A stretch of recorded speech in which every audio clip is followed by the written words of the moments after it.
ಕರ್ನಾಟಕ ಚಲನಚಿತ್ರ ನಟರೇನಿದ್ದೀರಿ ನೀವು ಇವತ್ತು ನೋಡಿ ಕೆಪಿಎಸ್ಸಿ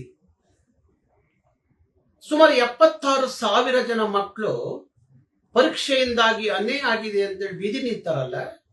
ಯಾರಾದ್ರೂ ಒಬ್ಬ ಸಿನಿಮಾ ನಟ, ಒಬ್ಬ ಹೀರೋ ಅನ್ಸ್ಕೊಳ್ಳುವಂತರು.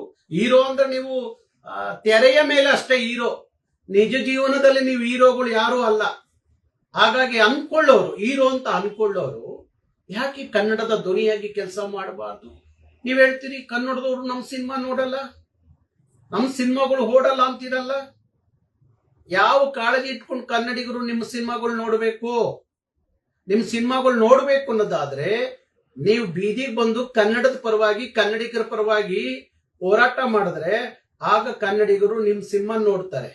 ಅದು ಬಿಟ್ಟು ನೀವು ಬರೇ ಕನ್ನಡಿಗರು ಸಿನಿಮಾ ನೋಡಬೇಕು ಅಂತ ಅವ್ರನ್ನ ದೂಷಣೆ ಮಾಡೋದಲ್ಲ.